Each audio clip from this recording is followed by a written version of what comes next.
Kaisar bela diri Tiran Sisen 14. Kedua jenderal dari dunia bawah itu saling bertukar pandang dan langsung merasakan ada sesuatu yang tidak beres. Ayo kita lihat. Mereka berdua segera bergegas ke medan perang.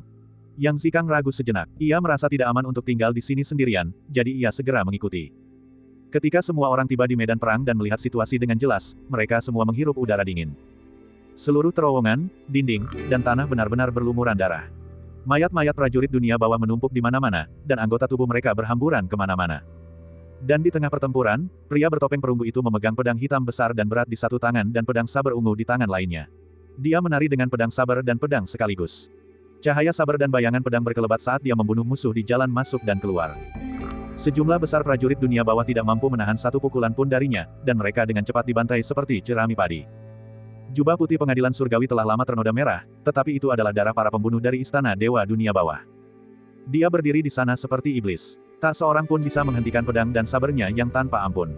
Satu orang menguasai jalan itu, 10.000 orang tak akan mampu mengalahkannya. Orang ini sangat kuat. Kedua jenderal dari dunia bawah itu menarik napas dalam-dalam. Mereka bisa tahu sekilas bahwa meskipun pihak lain adalah seorang pembunuh bertopeng perunggu, kultivasinya telah mencapai alam nirvana.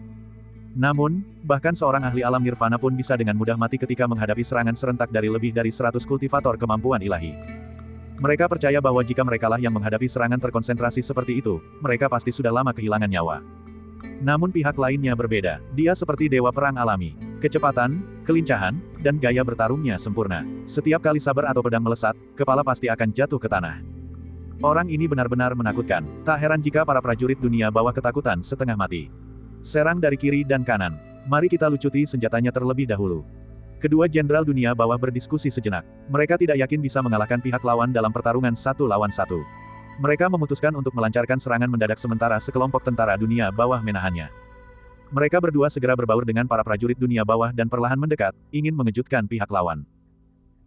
Gu Chen memegang pedang berat Hongtai di satu tangan dan pedang sayap iblis di tangan lainnya. Seluruh kondisi pertempurannya telah mencapai puncak yang belum pernah terjadi sebelumnya. Untuk menemukan Lu Yichen secepat mungkin, dia bergegas ke tingkat pertama bawah tanah dan tidak lagi menyembunyikan diri. Dia langsung berbentrok dengan para prajurit dunia bawah yang menjaga tempat itu. Pertempuran di luar cukup sengit. Dia mengira tidak akan ada banyak musuh di tingkat bawah tanah, tetapi dia tidak menyangka akan ada begitu banyak orang di sini. Ini sangat aneh. Pria bertopi bambu dan para pengawal dewa dunia bawah sama-sama keluar. Di sepanjang jalan, mereka juga melihat banyak jenderal dunia bawah. Secara logis, pertahanan di sini seharusnya lebih lemah. Musuh-musuh muncul secara bersamaan. Gu Chen tidak berpikir panjang dan langsung mulai membunuh. Dengan begitu banyaknya prajurit dari dunia bawah, dia merasa ingin menggunakan haki bawaannya untuk menyingkirkan mereka sekaligus, tetapi dia takut para ahli di luar akan merasakannya. Dengan demikian, dia hanya mengaktifkan seni dewa naluri bertarungnya. Kecepatan, kelincahan, reaksi, dan sebagainya semuanya meningkat. Saat itu, ketika Ye Qingxuang menunjukkan insting bertarungnya, kemampuan bertarungnya langsung meningkat satu tingkat, hampir menyebabkan Gu Chen gagal total. Ini adalah kemampuan ilahi yang dapat meningkatkan kekuatan tempur seseorang dalam segala aspek. Konon, kemampuan ini tidak takut pada pertempuran kelompok dan tak terkalahkan di antara mereka yang setara.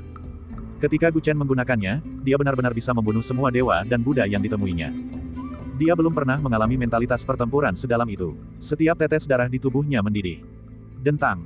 Bang. Boom. Didorong oleh insting bertarungnya, Gu Chen menguasai jurus pedang mantra angin, jurus pedang api mengamuk, jurus pedang bayangan gelap, dan bahkan jurus pedang tanpa debu yang telah dipelajarinya di masa lalu.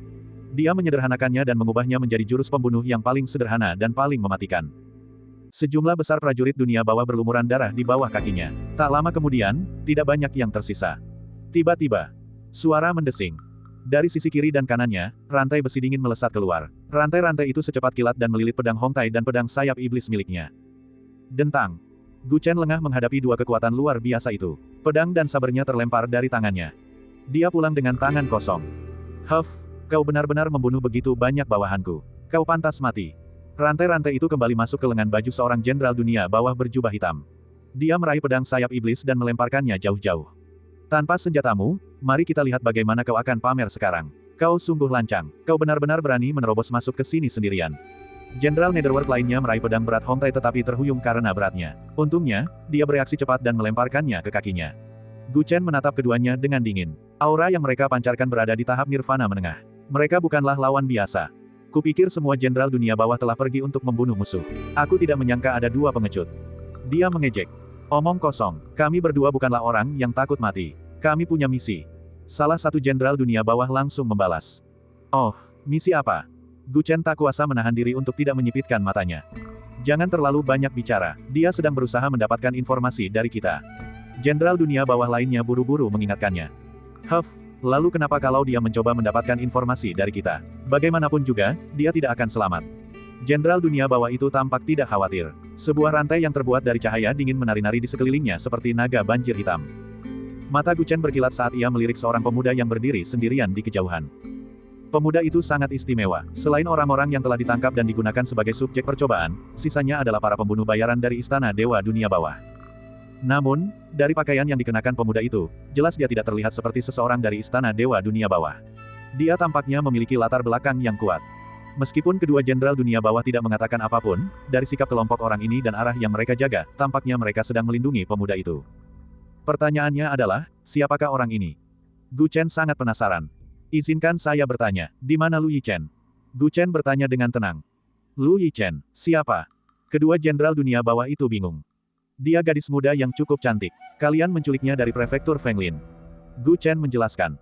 Seorang wanita muda yang cantik. Apakah kamu gila? Kamu akan segera mati, dan kamu masih memikirkan seorang wanita muda. Salah satu jenderal dunia bawah mendengus. Kalianlah yang akan segera mati. Jika kalian bersedia menjawab pertanyaanku, mungkin aku bisa membiarkan mayat kalian tetap utuh. Nada bicara Gu Chen sangat mengagumkan. Kamu benar-benar lucu. Kamu bahkan tidak membawa senjatamu. Siapa yang memberimu kepercayaan diri itu? Lagi pula, jika Anda ingin menipu kami, bukankah seharusnya Anda mengatakan bahwa Anda akan menyelamatkan nyawa kami? Mengatakan bahwa Anda akan membiarkan jenazah kami tetap utuh bukanlah suatu tindakan belas kasihan. Mereka berdua merasa bahwa pembunuh perunggu dari Istana Surgawi ini benar-benar terlalu percaya diri. Karena aku sudah menanyakan sesuatu padamu tadi, aku pasti tidak akan membiarkan kalian hidup-hidup. Membiarkan mayat kalian tetap utuh sudah merupakan belas kasihan terbesar yang dapat kutunjukkan kepada orang-orang dari Istana Dewa Dunia Bawah. Gu Chen berkata dengan tenang. Nada bicaranya sungguh arogan. Jangan buang-buang waktu untuknya. Bunuh dia dan akhiri pertempuran dengan cepat. Keduanya sangat marah dan menyerang secara bersamaan. Kedua rantai itu bagaikan naga banjir yang menjungkir balikkan laut dan sungai, membentuk jaring pembunuh yang rapat yang menutupi langit dan bumi. Mengakhiri pertempuran dengan cepat, itu cocok untukku. Tidak ada waktu untuk disia-siakan. Menghadapi serangan menjepit dari kedua sisi, Gu Chen tidak gentar. Matanya bersinar terang. Rantai-rantai itu menutup semua arah, dan energi melonjak dengan dahsyat. Seluruh tubuh Gu Chen bersinar dengan cahaya bintang. Ketika serangan mendekatinya, tubuh ilusinya runtuh. Di tengah gemerlap cahaya bintang, dua sosok melompat keluar dari posisi semula seperti macan tutul. Seperti hantu, mereka secara naluriah menghindari lapisan-lapisan blokade dan langsung mendekati musuh. Salah satu gerakan tubuh Gu Chen berputar, tangan racun suci giok putih. Gu Chen yang satunya lagi melompat, palu perebutan bulan pelukan matahari. Itu. Kata-kata dingin bergema bersamaan. Gemuruh. Bumi bergetar. Bab 132. Terjadi gempa bumi dahsyat di ruang bawah tanah paviliun penciptaan Tuhan. Kedua Gu Chen menyerang secara bersamaan. Dengan kecepatan kilat, mereka menghindari serangan berat dan membunuh kedua jenderal dunia bawah. Ini adalah contoh sempurna dari insting bertempur. Serangan kedua jenderal dunia bawah itu tiada henti, dan pertahanan mereka tak tertembus. Namun, kecepatan dan kelincahan Gu Chen mencapai puncaknya dalam sekejap. Dia mendekati mereka dari sudut dan kecepatan yang tak terbayangkan. Titik lemah kedua musuh itu sepenuhnya terlihat di matanya. Maka, dia pun bergerak. Seperti singa yang memburu kelinci, Gu Chen berniat untuk menghabisi musuh-musuhnya sekaligus. Baik tubuh aslinya maupun klonnya, dia menggunakan teknik pembunuhan pamungkasnya secara bersamaan. Kedua jenderal dunia bawah itu tidak menyangka Gu Chen mampu menggunakan serangan sekuat itu setelah kehilangan pedang dan sabernya. Di terowongan yang sempit, mereka hanya bisa memblokir serangan balik habis-habisan tersebut. Maka, sebuah adegan mengejutkan pun terjadi. Salah satu lengan jenderal dunia bawah terkena serangan tangan beracun dari Sein Giok Putih. Tulang-tulang di lengannya patah seketika. Kemudian, kabut beracun putih menyebar ke seluruh tubuhnya. Dalam beberapa tarikan napas, ia berubah menjadi genangan nanah. Di sisi lain, klon bulan air milik Gu Chen menyerang dengan sekuat tenaga. Jenderal dunia bawah tidak mampu menahan kekuatan palu pelukan bulan matahari. Tubuhnya meledak menjadi kabut darah. Sebuah lubang besar muncul di tempatnya berada, dan sebagian besar terowongan runtuh. Mereka berdua memiliki kemampuan luar biasa dan banyak harta dharma. Namun, mereka tidak mampu menahan kekuatan bela diri Gu Chen yang dahsyat dengan tubuh fisik mereka. Pada akhirnya, mereka hanya bisa mati dengan dendam. Dalam sekejap mata, Gu Chen telah membalikkan keadaan dari posisi yang tidak menguntungkan. Dia telah membunuh dua kultivator nirvana tingkat menengah dengan kecepatan yang mencengangkan. Dua jenderal dunia bawah yang telah tewas bukanlah satu-satunya yang tidak menduga hal ini. Para prajurit dunia bawah yang tersisa bahkan lebih terkejut. Lawannya terlalu kuat, kilatan dingin pada topeng perunggu itu telah menjadi mimpi buruk mereka. Berlari, lelucon macam apa ini? Tidak mungkin kita bisa mengalahkan orang ini. Tempat ini sudah hancur, menyelamatkan diri lebih penting. Para prajurit Netherworld yang tersisa benar-benar kehilangan semangat untuk bertarung. Mereka melarikan diri dalam keadaan panik. Jangan sekali-kali berpikir untuk pergi. Klon cermin air Guchen runtuh dan menghilang. Tubuh utama Guchen tampak dingin dan tanpa emosi. Dia dengan santai menggunakan 27 teknik biduk. Para prajurit dunia bawah yang berbalik dan melarikan diri semuanya tewas oleh tinju dan kakinya. Mereka mati dengan cara yang mengerikan, dan tak seorang pun dari mereka berhasil meloloskan diri. Pada akhirnya, seluruh lorong itu dipenuhi mayat. Hanya Yang Zikang yang tersisa. Ia menatap Guchen dengan wajah pucat, dan bibirnya gemetar. Itu terlalu menakutkan. Dia tidak menyangka bahwa kedua jenderal dunia bawah, yang begitu yakin akan kemenangan mereka beberapa saat yang lalu, akan terbunuh di saat berikutnya. Saat itu, dia sendirian, seperti ikan di atas talenan, menunggu untuk disembelih. Bahkan sampai pada titik di mana dia tidak mampu membangkitkan hati untuk melawan, dan dia sangat menyadari betapa berlebihan kultivasinya di tahap awal alam kelahiran kembali. Siapa kamu? Guchen melangkah mendekati Yang Zikang, napasnya semakin cepat. Pertempuran beruntun, terutama ketika dia hampir seketika membunuh dua jenderal dunia bawah nirvana tingkat menengah, telah sangat menguras tenaganya. Pada saat ini, dia tidak hanya kehilangan banyak kekuatan fisik, tetapi kekuatan esensinya juga hampir habis sepenuhnya. Entah itu kedua jenderal dunia bawah atau sekelompok besar tentara dunia bawah, mereka jelas-jelas melindungi orang di depannya. Nalurinya mengatakan kepadanya bahwa dia harus mencari tahu identitas orang ini. Selain itu, di bawah pengamatan indera ilahinya, pihak lain juga telah mencapai tahap awal alam kelahiran kembali. Baginya, yang hampir berada di ujung keputusasaan, itu adalah ancaman besar. Meskipun situasinya sendiri mengerikan, Guchen tidak berani mengungkapkan apapun. Dia berbicara dingin dengan kekuatan seseorang yang telah membunuh banyak orang untuk mengintimidasi pihak lain. Setelah diinterogasi oleh Guchen, hati Yang Zikang bergetar, dan ratusan pikiran melintas di benaknya. Sekarang setelah pengadilan surgawi melancarkan serangan besar-besaran ke paviliun penciptaan dewa, dan bahkan dewa pembunuh kilin hijau telah datang, tampaknya pasukan istana dewa dunia bawah akan dimusnahkan. Sekalipun pria bertopi bambu itu bisa bertahan hidup, itu mungkin akan menjadi sebuah keajaiban. Dalam situasi di mana tidak ada jalan keluar, apa satu-satunya hal yang dapat memungkinkannya untuk bertahan hidup? Saat ini, yang bisa ia pikirkan hanyalah latar belakang keluarganya yang terhormat, klan Huangfu yang agung.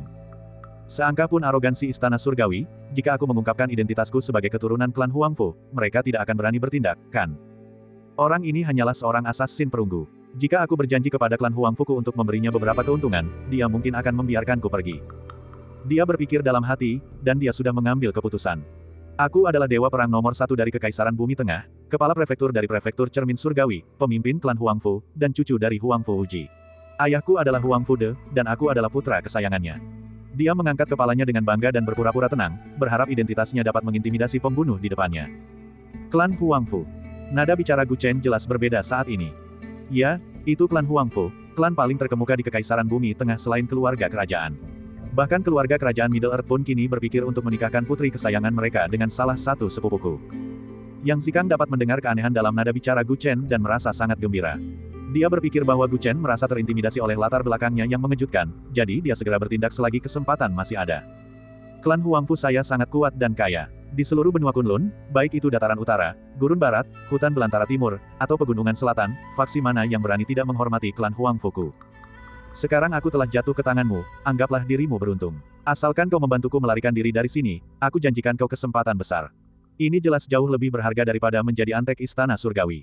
Dia berbicara dengan penuh semangat, ingin menggunakan tongkat dan keuntungan yang didapat untuk membuat orang di depannya membantunya. Guchen menatapnya tanpa berkata apa-apa, seolah sedang menatap seekor monyet. Tiba-tiba, dia tertawa dingin. Apakah kamu yakin berasal dari klan Huangfu? Apakah kamu punya bukti? Tentu saja. Yang Zikang mengangguk terburu-buru. Karena pihak lain bertanya, itu berarti dia tergoda, tetapi dia takut Yang Zikang berbohong kepadanya. Dia buru-buru mengeluarkan sebuah token dari cincin penyimpanannya. Seekor binatang buas terukir di token itu. Matanya merah menyala dan tampak sangat hidup. Ini adalah token eksklusif klan Huangfu saya. Apakah Anda mengenali gambar binatang buas di atasnya? Inilah binatang buas tirani, lambang klan Huangfuku. Dia berkata, pada kenyataannya, dia hanyalah anak haram. Secara logika, dia seharusnya tidak memiliki tanda pengenal seperti itu. Namun, ayahnya sangat menyayanginya. Agar lebih mudah baginya untuk keluar rumah, ayahnya memberinya tanda pengenal untuk melindungi dirinya. Dengan token klan Huangfu ini, kemanapun dia pergi, semua faksi harus menghormatinya. Binatang buas tirani, apa itu? Suara Guchen menjadi tanpa emosi. Kau bahkan tidak tahu lambang klan Huangfuku. Yang Zikang sedikit cemas dan buru-buru berkata. Kakekku lahir dengan mata merah dan fisik yang tak tertandingi seperti Tyrant Ederborn. Dia benar-benar diberkati oleh surga. Binatang buas tirani ini adalah binatang suci yang tercipta dari fisik istimewanya. Ia mewakili kebanggaan klan Huang Fuku. Tulang Ether Tirani, apakah itu bawaan sejak lahir? Mengapa? Aku mendengar desas-desus bahwa Huang Fuji menggunakan cara-cara tercela untuk mencuri fisik yang luar biasa ini dari orang lain. Suara Gu Chen terdengar tanpa emosi. Dari siapa kamu mendengar itu? Bagaimana mungkin?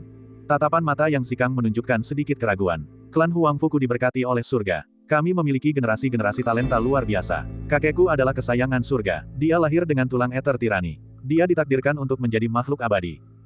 Bab 133. Ketika Yang Zikang menyebut nama Dewa Perang, wajahnya dipenuhi kebanggaan seolah-olah dia sedang menikmati aura Dewa Perang. Siapakah di dunia ini yang abadi? Gu Chen menatapnya seolah sedang menatap orang mati. Sejak kapan Huang Fuji menjadi kesayangan surga? Dia hanyalah seseorang yang menipu dunia. Beraninya kau bersikap tidak sopan. Yang Zikang merasakan ada sesuatu yang tidak beres. Ia menyebut nama kakeknya untuk membuat pihak lain ragu-ragu. Namun, reaksi pihak lain tampak agak aneh. Izinkan saya bertanya, beberapa bulan lalu di prefektur Fenglin yang tandus di timur, 13 sekte dimusnahkan dalam satu malam. 100.000 orang tak berdosa tewas. Apakah Anda tahu tentang ini? Gu Chen tiba-tiba bertanya. Apa yang kamu bicarakan? Saya tidak mengerti. Mata Yang Zikang berkedip saat dia menyangkal. Dia tidak tahu mengapa pihak lain mengangkat masalah yang tidak relevan seperti itu. Tidak apa-apa jika kau tidak mengerti. Kau hanya perlu tahu bahwa ini adalah hutang darah yang harus dibayar oleh klan Huang Fumu. Hati Gu Chen terasa dingin. Hehe, jadi.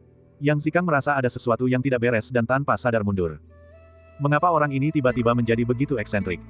Jadi, berlututlah sekarang dan bertobatlah atas 100.000 jiwa yang telah mati. Tatapan mata Gu Chen menjadi dingin. Lelucon macam apa ini? Mengapa kamu membicarakan hal ini? Lalu kenapa kalau orang-orang itu meninggal? Apa hubungannya dengan saya? Aku hanya bertanya padamu, apa pendapatmu tentang saranku? Aku janji tidak akan memperlakukanmu dengan buruk. Yang Zikang masih belum menyadari betapa seriusnya masalah ini. Dia sedikit marah karena merasa terhina. Pihak lain benar-benar berani memintanya berlutut. Di matanya, 100.000 orang yang tewas itu seperti semut. Hak apa yang dia miliki untuk membuat seseorang dengan garis keturunan bangsawan seperti dirinya berlutut?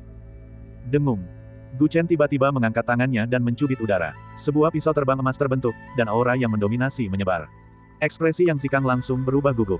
Di bawah aura menakutkan itu, kakinya tanpa sadar menjadi lemas. Jangan bunuh aku. Menjaga agar aku tetap hidup lebih bermanfaat daripada membunuhku. Jika kau membiarkanku hidup, istana surgawimu akan bisa mendapatkan kekayaan besar dari klan Huang Fu. Dia berkata dengan cemas, tangannya gemetar saat dia membuat segel tangan. Dengung gelombang. Tubuhnya dengan cepat menyala dengan cahaya warna-warni, dan setidaknya 3 harta sihir pertahanan melindunginya secara bersamaan. Sebagai keturunan klan Huang Fu, meskipun ia anak haram, sumber daya yang dimilikinya bukanlah sesuatu yang bisa dibandingkan dengan kultivator alam kelahiran kembali tahap awal biasa. Faktanya, dia memiliki banyak harta sihir. Dia bahkan memiliki jimat terlarang sekali pakai yang ampuh yang diberikan ayahnya. Itu sudah cukup untuk mengancam Gu Chen. Hanya saja, kekuatan yang ditunjukkan Gu Chen terlalu menakutkan, dan dia, yang kurang berpengalaman dalam pertempuran, kehilangan keberaniannya bahkan sebelum dia bisa bergerak. Meskipun Gu Chen telah menyatakan pendiriannya dengan jelas, dia masih menyimpan khayalan dan hanya bisa membela diri secara pasif. Sepertinya kamu tidak mengerti. Saat ini, bukan soal apakah kamu berharga atau tidak. Jika aku menyuruhmu berlutut, kamu harus berlutut. Gu Chen mengabaikan tindakan Yang Zikang. Dia dengan lembut mengayunkan serangan pedang pertama dari pedang 7 tirani mutlak. Puci. Pedang berwarna emas pucat itu menebas kehampaan, melesat melewatinya. Semua harta sihir Yang Zikang bersinar terang dalam sekejap, tetapi sebelum dia sempat bereaksi, dia merasakan sakit di bagian bawah tubuhnya. Ah! Jeritan melengking menggema di terowongan. Kakinya ditebas oleh pedang 7 tirani mutlak, dan harta sihir pelindungnya rapuh seperti kertas. Kakinya langsung terputus. Seluruh bagian atas tubuhnya jatuh dengan keras ke tanah, dan darah segar menyembur keluar dari luka tersebut. Mengapa kau ingin membunuhku? Apa keuntungan yang kau dapatkan dari membunuh seseorang dari klan Huang Fuku? Wajahnya dipenuhi rasa sakit saat dia menjerit histeris. Sampai sekarang, dia masih belum mengerti apa maksud Gu Chen. Aku membunuh seseorang dari klan Huang Fu. Gu Chen tak lagi mampu menahan amarahnya. Kata-katanya bagaikan gunung berapi yang meletus, dan niat membunuhnya melambung tinggi. Sekarang aku mengerti, kau menyimpan dendam terhadap klan Huang Fuku. Mungkinkah kau adalah sisa-sisa dari kediaman Feng Lin? Yang Zikang akhirnya menyadari inti masalahnya, dan tanpa sadar ia berseru kaget dan takut. Sisa, apakah seperti ini cara kalian menggambarkan orang-orang tak bersalah yang meninggal itu? Kemarahan Gu Chen meluap, dia berjalan di depan Yang Zikang dan menginjak telapak tangannya. Yang terbaik, yang terbaik. Dia dengan paksa memutar kakinya di tanah, dan Yang Zikang menjerit kesakitan tanpa henti. Kelima jarinya langsung hancur, dan telapak tangannya berlumuran darah. Dia sangat kesakitan hingga ingin mati, dan air mata mengalir dari matanya. Dia buru-buru berkata, urusan kediaman Feng Lin tidak ada hubungannya denganku. Aku bahkan tidak tahu, masalah ini tidak bisa disalahkan padaku. Hatinya dipenuhi penyesalan. Dia tidak menyangka orang di depannya menyimpan dendam terhadap klan Huangfu, dan bahkan mengungkapkan identitasnya. Dia sama saja mencari kematian. Sejak zaman dahulu, sudah menjadi kewajiban bagi seorang anak untuk melunasi hutang ayahnya. Gu Chen tertawa dingin. Sebelumnya, pihak lain telah menggunakan identitasnya sebagai keturunan klan Huangfu untuk menakutinya. Sekarang karena itu tidak berhasil, pihak lain ingin membersihkan namanya. Bagaimana mungkin ada hal sebaik ini? Dia mengangkat kakinya dan menghentakkan tangan lawannya dengan keras. Bang! Seluruh lengan Yang Zikang meledak menjadi kabut darah, dan itu adalah pemandangan yang mengerikan. Ah, aku bukan putra dari istri sah Huangfu De. Aku hanya putra tidak sah. Klan Huangfu memperlakukan saya dengan tidak adil, dan saya tidak ada hubungannya dengan mereka. Yang Zikang mati-matian berusaha mengungkap identitasnya agar Gu Chen menghentikan penyiksaan yang tidak manusiawi ini. Gu Chen tidak terpengaruh. Melihat Yang Zikang yang semua anggota tubuhnya lumpuh, dia mengangkat kakinya lagi dan melayang di atas tulang belakang Yang Zikang.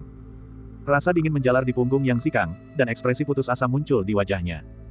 Dengan kekayaan klan Huangfu, bahkan jika semua anggota tubuhnya lumpuh, ayahnya tetap akan mampu menemukan pil ajaib untuk menumbuhkan kembali anggota tubuhnya. Namun tulang punggungnya berbeda. Jika Gu Chen menginjaknya, organ dalamnya mungkin akan lumpuh total, dan dia pasti akan mati. Mengapa kau mencoba membunuhku? Aku hanyalah anak haram, aku bukan keturunan klan Huangfu. Dia menjerit putus asa. Untuk pertama kalinya dalam hidupnya, dia rela menjadi anak haram. Tidak masalah apakah kau anak haram atau anak sah. Selama darah klan Huangfu mengalir di tubuhmu, maka kau pantas mati. Tatapan Gu Chen dingin saat dia menghentakkan kakinya dengan keras. Bang! Hentakan itu menyebabkan seluruh tulang belakang Yang Zikang hancur berkeping-keping, dan tidak satu pun bagian organ dalamnya yang utuh. Kekuatan hidupnya cukup gigih, dan pada saat ajal menjemput, ia berbicara sesekali. Jika kau memiliki kemampuan untuk membalas dendam pada ayahku, jika kau memiliki kemampuan untuk membalas dendam pada kakekku, lalu apa yang akan kau lakukan dengan membunuhku? Hutang darah yang klan Huangfu miliki padaku, akan kuambil kembali satu persatu. Kau hanyalah yang pertama. Gu Chen berkata dingin, matanya dipenuhi kegilaan dan kekeras-kepalaan. Selama aku, Gu Chen, masih hidup, aku akan menjadi mimpi buruk klan Huangfu. Kebencian antara aku dan klanmu tidak akan berakhir sampai aku mati. Gu Chen. Mata Yang Zikang yang sekarang tiba-tiba melebar, dan kenangan singkat tentang hidupnya terlintas di benaknya. Aku tidak menyangka akan benar-benar mati di tangan binatang tawanan sepertimu. Akhirmu akan lebih buruk daripada akhirku. Ayahku akan membalas dendam untukku, dan kau akan seperti ayahmu, kakekmu. Bang! Sebelum dia selesai bicara, Gu Chen sudah menginjak kepalanya. Hanya mayat yang mengerikan yang tersisa di tempat itu. Putra haram klan Huangfu telah meninggal tanpa dapat dikenali di bawah tanah yang suram ini. Bab 134. Jubah putih Gu Chen telah ternoda merah, dan topeng perunggunya berlumuran darah. Di lorong gelap ini, dialah satu-satunya yang masih hidup. Bertemu seseorang dari keluarga Huangfu berada di luar dugaannya. Membunuh mereka dengan tangannya sendiri membuatnya merasa tenang. Kalau dipikir-pikir, jiwa-jiwa yang meninggal secara tidak bersalah seharusnya menerima penghiburan, bukan? Gu Chen membungkuk dan menggeledah mayat-mayat yang hancur. Dia mengambil cincin penyimpanan yang ditinggalkan Yang Zikang. Pihak lainnya berasal dari keluarga Huangfu. Dia berharap dapat menemukan informasi tentang keluarga Huangfu di dalam cincin penyimpanan tersebut. Saudara Taois Chen. Mengapa begitu banyak orang meninggal? Gu Chen baru saja menyimpan cincin penyimpanan ketika suara beberapa pembunuh tingkat perak terdengar dari sisi terowongan. Mereka tetap berada di lantai pertama di atas tanah. Setelah bermeditasi untuk memulihkan kekuatan mereka, mereka turun untuk mendukung Gu Chen seperti yang telah mereka sepakati. Begitu mereka tiba, mereka langsung terkejut. Mayat-mayat bertebaran di mana-mana di dalam terowongan. Tanah berlumuran darah, dan tidak ada tempat yang bersih untuk dipijak. Tidak berlebihan jika dikatakan bahwa ini adalah Suraba. Hal yang paling mengejutkan adalah, dari pakaian para mayat, mereka semua adalah pembunuh bayaran dari Istana Dewa Dunia Bawah. Tidak ada satupun orang dari Istana Surgawi. Saudara Taois Chen, apakah Anda yang membunuh semua orang ini? Beberapa dari mereka dengan cepat menyusul Gu Chen. Mereka menatapnya dengan tak percaya. Termasuk mereka yang telah meninggal, Gu Chen adalah satu-satunya orang dari Istana Surgawi yang ada di sini. Jelas sekali siapa yang telah membunuh semua musuh di sini. Namun, setidaknya ada 100 mayat di sini, dan Jenderal Dunia Bawah juga tidak sedikit. Gu Chen ternyata sekuat ini sendirian. Seharusnya kita tahu bahwa Gu Chen sangat berguna ketika berada di permukaan tanah. Secara logis, dia seharusnya telah menghabiskan banyak energi ketika masuk ke bawah tanah. Namun demikian, dia tetap berhasil menghabisi semua musuh. Kekuatan seperti itu sungguh sangat dahsyat. Semua musuh di sini sudah ditangani. Kalian bisa menjelajahi sekitarnya. Ini adalah tempat terpenting di paviliun penciptaan Tuhan. Diharapkan akan ada hasil yang luar biasa. Gu Chen berkata. Baik, Pak. Beberapa dari mereka menjawab secara naluriah. Mereka memandang Gu Chen dengan hormat. Pada saat itu, mereka benar-benar yakin dengan pembunuh perunggu ini. Beberapa dari mereka segera berpencar dan mulai memeriksa berbagai laboratorium di sini. Saudara Chen, ada banyak cincin penyimpanan di tanah. Ingat untuk mengambilnya sesegera mungkin. Saat kami pertama kali tiba, tim-tim lain hampir sampai. Seorang pembunuh perak mengingatkan mereka sebelum dia pergi. Menurut aturan pengadilan surgawi, selain target yang telah ditentukan, setiap hadiah tambahan dari sebuah misi menjadi hak pembunuh yang melaksanakan misi tersebut. Kali ini, target pengadilan surgawi adalah bahan penelitian dan organ-organ pamungkas di paviliun penciptaan dewa. Kekayaan pribadi para pembunuh dari Istana Dewa Dunia Bawah yang telah mereka urus tentu saja menjadi milik mereka. Mereka telah mempertaruhkan nyawa mereka sejak awal, jadi inilah yang pantas mereka dapatkan. Gu Chen baru saja membunuh lebih dari 100 orang. Meskipun sebagian besar dari mereka adalah prajurit dunia bawah, jumlah total sumber daya di cincin penyimpanan mereka jelas sangat mengerikan. Saya mengerti. Gu Chen mengangguk, dan temannya segera pergi. Setelah beberapa saat, Gu Chen memiliki setumpuk besar cincin penyimpanan di tangannya. Dia tidak punya waktu untuk mempelajari apa yang ada di dalam cincin penyimpanan itu. Dia menyimpan semuanya dan segera mulai memeriksa berbagai laboratorium. Dia selalu mengkhawatirkan Lu Yichen. Sekarang setelah para pembunuh dari Istana Dewa Dunia Bawah semuanya mati, dia seharusnya aman, kan? Laboratorium bawah tanah jelas lebih penting daripada laboratorium di atas. Gu Chen dan rekan-rekannya segera membuat penemuan yang mengejutkan. Organ-organ terpenting. Aku menemukan pilar kaca yang menyembunyikan organ-organ pamungkas. Aku juga menemukannya. Astaga, dari mana Istana Dewa Dunia Bawah mendapatkan begitu banyak organ pamungkas? Saya menemukan banyak sekali mayat di sini. Mereka tampaknya telah berubah menjadi mumi. Ada banyak bahan penelitian yang terkait. Beberapa asasin perak itu membuat penemuan demi penemuan dan tidak dapat menahan kegembiraan mereka. Mereka adalah yang pertama menemukan target tersebut. Mereka juga akan menjadi yang pertama menerima penghargaan atas misi ini. Mereka menjaga laboratorium tetap utuh dan melanjutkan pencarian. Tidak lama kemudian, tim-tim lain dari Istana Surgawi ikut bergabung, dipimpin oleh sang pembunuh emas, Yang Zhen. Kalian datang sangat cepat. Yang Zhen menatap tim Gu Chen dengan kaget dan segera bergabung dalam pencarian. Jumlah orang bertambah, dan lantai bawah tanah dengan cepat menjadi berantakan. Para pembunuh dari Istana Surgawi menemukan beberapa organ terkuat dan bahan penelitian di berbagai laboratorium. Ada juga banyak pria dan wanita muda yang digunakan sebagai subjek percobaan. Hasilnya mengejutkan, dan semua pembunuh bayaran itu tidak bisa menahan kegembiraan mereka. Gu Chen mengikuti yang lain untuk mencari, tetapi ekspresinya perlahan berubah menjadi serius. Tidak ada apa-apa.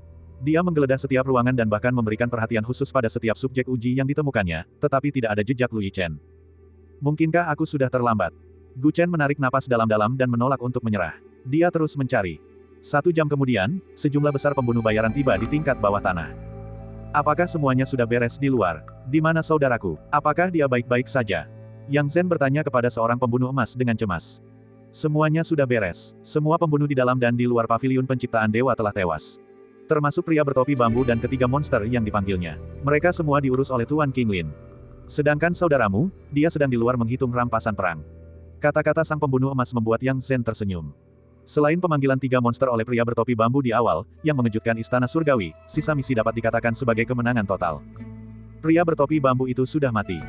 Ketika Gu Chen mendengar ini, rasanya seperti tali yang tegang di hatinya telah mengendur. Orang itu adalah orang yang secara langsung menyebabkan malapetaka di kediaman Feng Lin.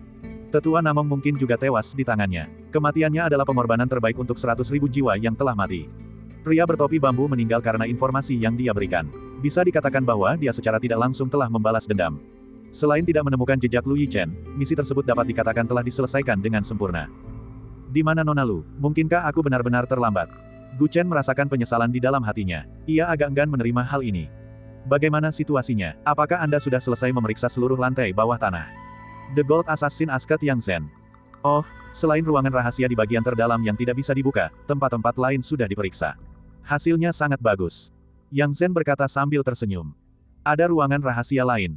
Mata Gu Chen berbinar-binar. Dia belum menjelajahi ruangan rahasia di pojok itu. Dia tak kuasa menahan diri dan segera berjalan mendekat. MN, Chen Gu, apa yang sedang kau coba lakukan? Tindakan Gu Chen yang tiba-tiba itu menarik perhatian Yang Zhen dan yang lainnya. Gu Chen dan rekannya adalah orang pertama yang memasuki lantai bawah tanah pertama. Yang Zhen mendengarkan cerita rekannya tentang bagaimana Gu Chen seorang diri menghadapi banyak musuh. Dia sangat mempercayai cerita itu, sehingga dia mau tak mau lebih memperhatikan Gu Chen. Gu Chen tidak menjawab, dia langsung berjalan keluar ruangan rahasia dan menatap pintu batu yang tersegel. Dentang. Gu Chen menghunus pedang sayap iblis dan dengan kuat mengalirkan sisa energi esensinya, menebas pintu batu itu.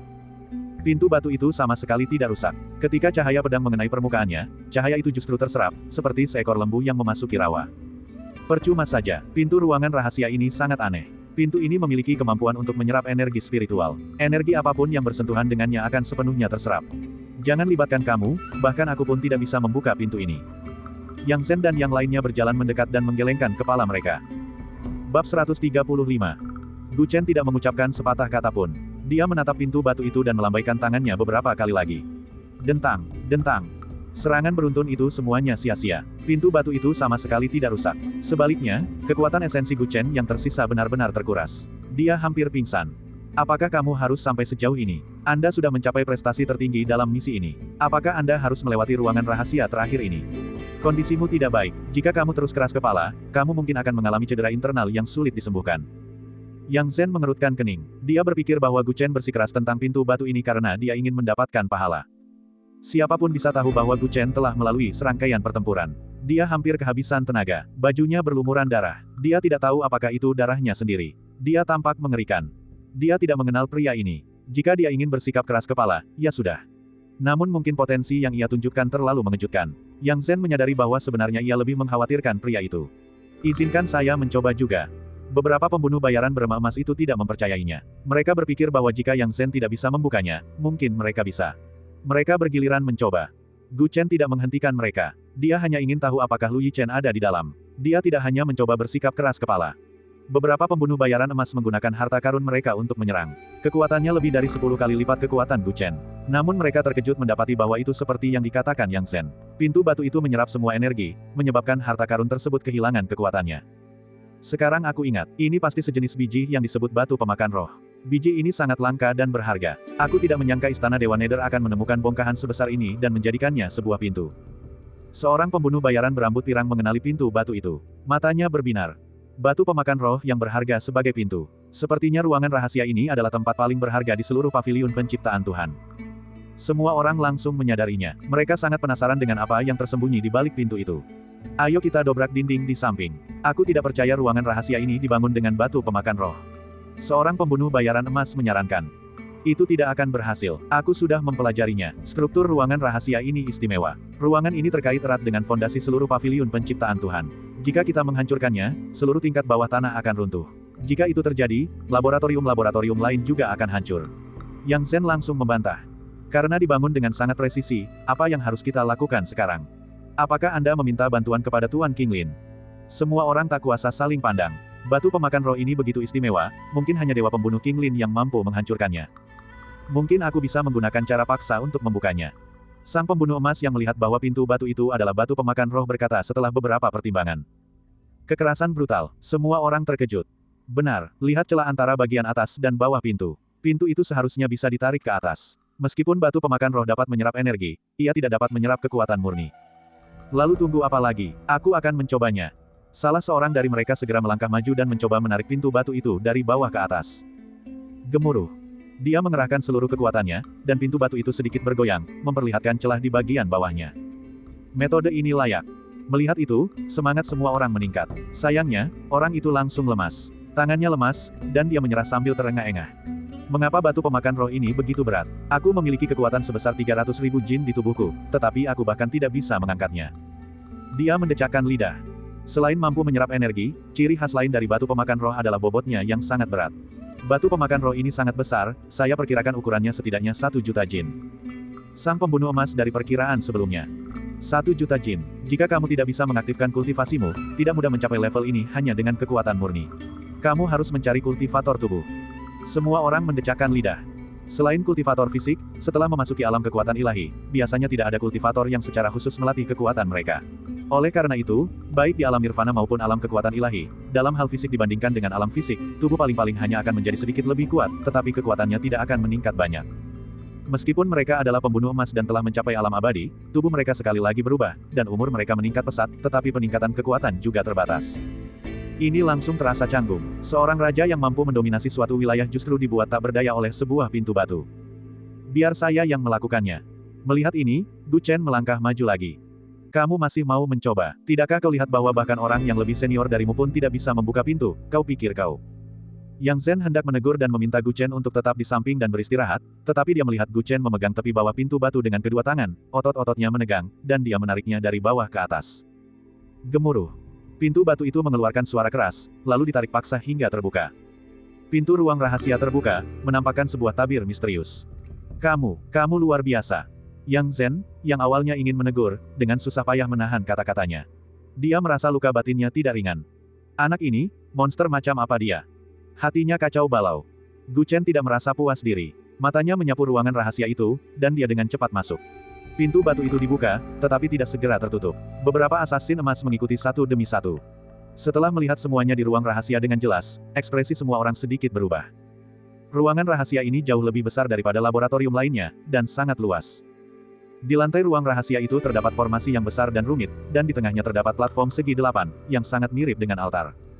Di atas altar, terdapat 3 peti mati kaca. Peti mati itu sangat mencolok, dan itulah yang menyebabkan ekspresi semua orang berubah. Gu Chen melihat sekeliling, dan tidak ada jejak siapapun di sini. Lu Yichen juga tidak ada di sini. Apa yang sedang terjadi? Ekspresinya agak jelek. Yang Zhen melewati formasi tersebut dan berjalan menuju altar. Hati-hati, kita belum memahami formasi ini sepenuhnya. Seorang pembunuh emas buru-buru mengingatkan. Apa yang kamu takutkan? Formasi ini jelas tidak berfungsi. Yang Zhen tidak khawatir. Seperti yang dia katakan, tidak ada hal tak terduga yang terjadi di sepanjang jalan melewati formasi tersebut. Melihat itu, semua orang mengikuti, termasuk Gu Chen. Ketika mereka sampai di sisi altar, ketiga peti mati kaca itu tampak jelas terpantul di mata mereka. Semua orang terkejut mendapati bahwa sebenarnya itu adalah 3 peti mati kosong. Tidak ada apapun di dalam ketiga peti mati kaca itu, dan bahkan peti mati itu pun telah dibuka. Lihat, ada darah di dalam peti mati itu, dan belum kering. Seorang pembunuh emas menunjuk ke peti mati di paling kiri. Semua orang mengikuti pandangannya dan melihat ke arah sana. Memang benar, ada beberapa tetes darah merah tua di peti mati itu, seolah-olah baru saja menetes dan belum mengering. Hati-hati, ada seseorang di sini belum lama ini. Semua orang langsung menjadi waspada. Apakah itu seseorang? Kurasa tidak begitu, kan? Seorang pembunuh emas menggoda. Pemilik darah di dalam peti mati merasa aneh, apapun yang mereka pikirkan. Itu bahkan mungkin zombie. Semua orang dengan waspada memeriksa ruangan rahasia itu dan segera menyadari bahwa mereka terlalu banyak berpikir. Tempat itu kosong, dan tidak ada bahaya. Apa yang sedang terjadi? Semua orang bingung, dan sejumlah pertanyaan muncul di benak mereka. Siapakah pemilik darah tersebut? Kemana dia pergi? Selain itu, mengingat pengamanan yang ketat di tempat ini, seharusnya ini adalah laboratorium terpenting pria bertopi bambu, tetapi mengapa tempat ini kosong? Gu Chen juga bingung, tetapi dia masih punya satu pertanyaan. Di mana Lu Yichen? Apakah dia sudah meninggal? Semua orang keluar dari ruangan rahasia dengan banyak pertanyaan. Yang Zui kebetulan turun dari lantai atas dengan ekspresi muram. Kakak besar, ada apa? Yang Zhen bertanya. Ada sesuatu yang tidak beres. Yang Zui berkata dengan sungguh-sungguh. Bab 136. Nada suara Yang Zui terdengar serius. Ia tidak menunjukkan kegembiraan karena telah menyelesaikan misi, yang membuat semua orang saling memandang. Apakah terjadi sesuatu di atas sana? Semua orang bertanya. Mari kita naik dulu. Tuan Qinglin telah memanggil kita. Yang Zui tidak menjelaskan. Semua orang dipenuhi keraguan. Mereka meninggalkan beberapa orang untuk menjaga tempat itu dan mengikutinya ke permukaan. Setelah pertempuran, paviliun penciptaan dewa hancur tak dapat dikenali. Bahkan hutan di sekitarnya telah hangus menjadi abu, dan tanahnya dipenuhi lubang. Kelompok itu berjalan keluar dari bangunan reyot tersebut. Hal pertama yang terlihat adalah mayat monster berkepala 3 milik pria bertopi bambu. Mayatnya memiliki panjang ratusan kaki. Ia tergeletak di tanah dengan darah mengalir dari perutnya. Di antara ketiga kepalanya, kepala naga telah hancur. Kepala Phoenix berada dalam kondisi yang menyedihkan. Satu-satunya kepala yang utuh adalah kepala mirip manusia di tengah. Matanya terbuka lebar, seolah-olah telah mati dengan dendam. Dari mana asal-usul makhluk iblis terkutuk ini? Aku belum pernah mendengarnya sebelumnya. Beberapa pembunuh bayaran berbaju emas berjalan melewati mayat binatang buas itu dengan ekspresi muram. Pembunuh bayaran berbalut emas yang tewas di mulut monster berkepala 3 itu memiliki hubungan baik dengan mereka. Kematiannya bisa dikatakan sebagai penyesalan terbesar dari misi ini. Tuan Qinglin mengatakan bahwa makhluk iblis ini bukanlah makhluk hidup biasa. Yang Zui menjawab dengan santai. Para pembunuh bayaran beremas itu terkejut. Gu Chen, yang mengikuti mereka dari belakang, juga tertarik oleh kata-kata tersebut. Lihat, bulu monster itu tampak seperti dipotong dari berbagai binatang iblis dan dijahit menjadi satu. Ketiga kepala tersebut memiliki ciri-ciri yang jelas dari seekor naga dan seekor phoenix. Tuan Qinglin berpendapat bahwa ini adalah mayat yang dimurnikan menggunakan metode khusus. Yang Zui menunjuk ke bangkai binatang itu. Bulunya berwarna hijau, merah, dan hitam. Itu memang tidak normal. Mayat yang dimurnikan. Ini pertama kalinya saya mendengar ada orang yang menggabungkan beberapa makhluk iblis menjadi satu. Beberapa dari mereka terkejut dan melompat kaget. Mayat yang dimurnikan bukanlah hal yang langka. Mereka adalah boneka yang dimurnikan dari manusia kuat atau binatang buas iblis. Beberapa kultivator iblis dan kultivator hantu mahir dalam hal ini. Namun, mayat olahan normal akan diolah dari mayat aslinya. Mereka belum pernah mendengar beberapa mayat digabungkan menjadi satu. Itu tidak mungkin. Mengesampingkan tingkat pemurnian tinggi yang dibutuhkan, jika ini adalah mayat yang dimurnikan, bagaimana Anda menjelaskan kepala manusia di tengahnya? Bagaimana mungkin manusia memiliki kepala sebesar itu? Seorang pembunuh emas tak bisa menahan diri untuk bertanya. Ketiga monster ini memiliki panjang ratusan kaki, dan kepala mereka sangat besar. Setiap kepala berukuran sebesar rumah. Kepala manusia itu memiliki ukuran yang hampir sama dengan kepala naga dan phoenix di sampingnya. Siapa bilang tidak ada? Apa kau sudah lupa tentang manusia iblis di dataran utara? Mereka terlahir dengan tubuh yang besar. Perhatikan baik-baik, ada tato pola iblis khusus di dahi manusia itu. Itulah ciri khas manusia iblis. Jawab Yang Sui. Semua orang buru-buru melihat lebih dekat, dan benar saja, mereka menemukan tanda iblis di dahinya. Ini benar-benar kepala manusia iblis. Sebenarnya itu adalah binatang iblis yang dimurnikan dari mayat naga, phoenix, dan suku iblis. Pria bertopi bambu itu benar-benar menakutkan. Semua orang menarik napas dalam-dalam menghirup udara dingin dan tidak lagi ragu tentang masalah ini. Jika itu bukan mayat yang dimurnikan tetapi binatang iblis sungguhan, mustahil baginya untuk memiliki tanda-tanda iblis seperti manusia iblis. Kakak besar, apakah kau memanggil kami ke sini karena mayat yang telah dimurnikan ini? Yang Zen bertanya dengan hati-hati. Masalahnya bahkan lebih serius dari itu. Tuan Qinglin ada di sana. Ayo pergi. Yang Zui membawa semua orang ke tempat dewa pembunuh Qinglin berada. Tempat dia berada adalah sebuah lubang besar. Jelas sekali, tempat ini baru saja mengalami pertempuran yang mengerikan. Di dasar lubang, tergeletak sesosok mayat berlumuran darah. Di samping mayat itu, sebuah topi bambu terjatuh. Gu Chen memandang mayat itu dari jauh dan pupil matanya menyempit. Pria bertopi bambu itu benar-benar tewas di tangan dewa pembunuh Qinglin. Salam, Tuhan. Semua orang maju dan memberi hormat kepada dewa pembunuh Qinglin. Gu Chen mengamati Killing God Qinglin lebih dekat dan memperhatikan bahwa jubah putihnya bersih tanpa noda. Jelas, pertempuran dengan pria bertopi bambu dan ketiga monster itu tidak membutuhkan banyak usaha darinya. Seperti yang diharapkan dari salah satu ahli terkuat di Istana Surga. Kekuatannya benar-benar tak terukur. Kalian semua ada di sini. Lihatlah, apakah kalian mengenali mayat ini? Dewa pembunuh kilin hijau berkata dengan acuh tak acuh. Beberapa pembunuh bayaran berbaju emas itu bingung. Bukankah mayat ini adalah pria bertopi bambu? Mereka melakukan apa yang diperintahkan dan mengamati dengan cermat. Meskipun mayat pria bertopi bambu itu berlumuran darah, wajahnya masih terlihat jelas. Orang ini selalu menjadi sosok yang sangat misterius di Istana Dewa Dunia Bawah. Sebagai tangan kanan Dewa Dunia Bawah, tidak seorang pun pernah melihat wajah aslinya. Dia selalu mengenakan topi bambu. Satu-satunya yang terlihat hanyalah sepasang mata seperti hantu yang menyeramkan. Sangat jarang bisa melihat wajah aslinya. Rasakan wajahnya garang. Dia tampak seperti seorang penjahat. Yang Zen menyimpulkan setelah mengamati beberapa saat. Gu Chen juga mengamati lebih dekat. Memang, wajah orang itu mencerminkan isi hatinya. Orang ini tidak jauh berbeda dengan pria bertopi bambu yang pernah ia bayangkan. Orang ini sangat mirip dengan iblis kecapi Sun Yi, yang terkenal 10 tahun lalu dan berada di peringkat ke-84 dalam daftar kegelapan. Seorang pembunuh bayaran berambut emas tiba-tiba berseru. Sun Yi, si iblis kecapi. Kabarnya dia sudah meninggal sejak lama. Yang lain terkejut dan bertanya satu persatu. Apakah Anda yakin tidak salah? Aku pernah berinteraksi dengan Sun Yi sebelumnya. Dia memang mirip dengannya. Namun, bagaimana mungkin dia adalah pria bertopi bambu?